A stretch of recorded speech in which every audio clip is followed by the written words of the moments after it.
the streets of Grahamstown, Makhanda, won't be as busy this time of year as the National Arts Festival is going virtual.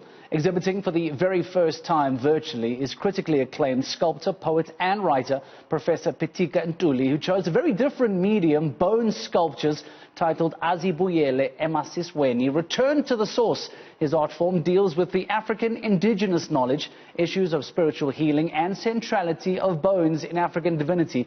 He now joins me live via Zoom. Mr. Ntuli, thank you very much for your time. Some might be finding this to be a rather strange medium. Speak to me about your inspiration behind using bones as a source.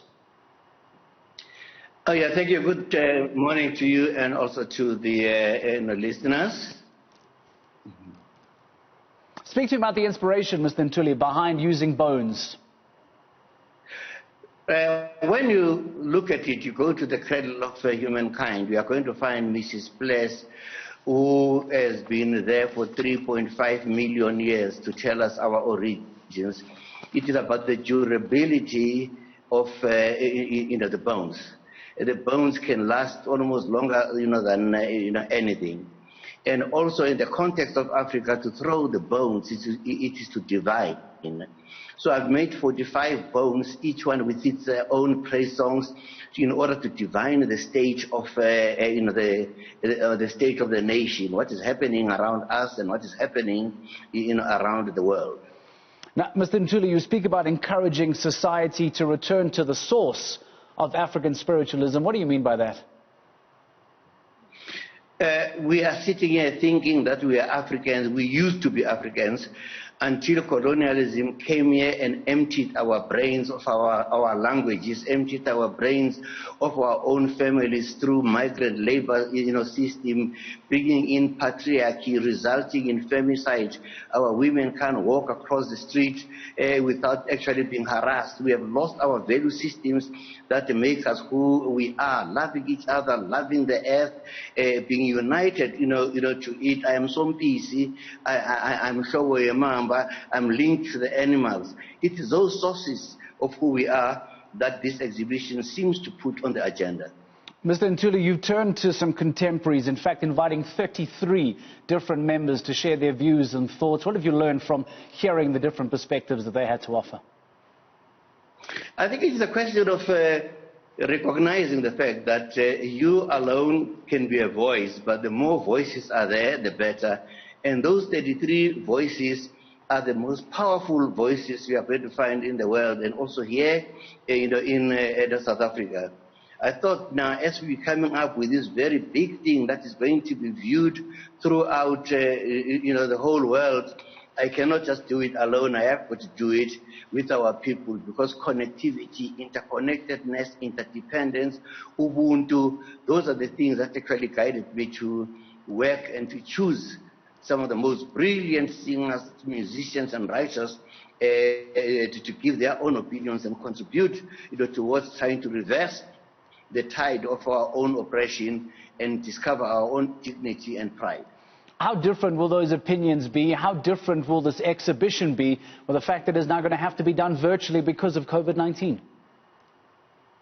No, it's very this exhibition was meant to be traveling in our country and also abroad. And when COVID-19 came, COVID-19 came because the ancestors has pointed out that we are abusing the earth, we are misusing the earth. That's why we are having these viruses coming through to us. So we needed something now to focus our minds on it. As people are locked down, to send in copies of bones to 33 people, and those people, some of them sat with their own children, their partners, everything, and engaged and involved in issues of meditation about the nature of our own society and our culture. You speak about then having the idea to use the bones as an Africanism to be able to go forward here and really perhaps look into the future, staying with COVID-19. What's your perspective on how hard this has hit not just South Africa, but the continent in general?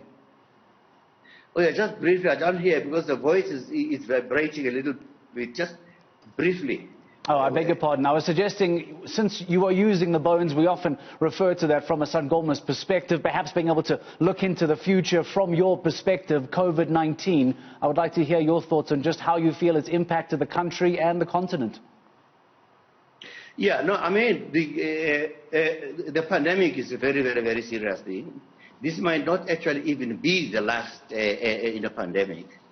But we are hoping that during this time, we have got to work out as to whether if another pandemic comes, how are we going to have to deal with it? Because we cannot prevent some of these issues when they come. But the question is how we actually deal with it. So this is almost a trial run of how the country is going to be. I mean, after this, we are not going to be having our life as we normally have. A lot of South Africans, Mr. Ntuli, have been criticized for perhaps not taking the COVID-19 pandemic as seriously as possible. A lot of emphasis being put on the youth during the month of June as well. Do you feel that the youth of South Africa are taking this seriously, are in touch with what is taking place? I mean, I think when we started kind of very well, social distancing, information. But I'm very impressed with how the government, the minister, and the president are pushing, the agenda. On my phone every day, I'm reminded of something.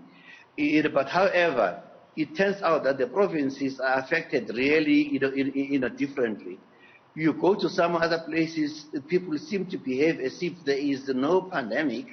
You just see people, no social distancing, and this. And I think far much more thought has got to be brought into this. Mr. Ntuli, thank you for your time and all the best for the exhibition. I have no doubt that it will be a smashing success.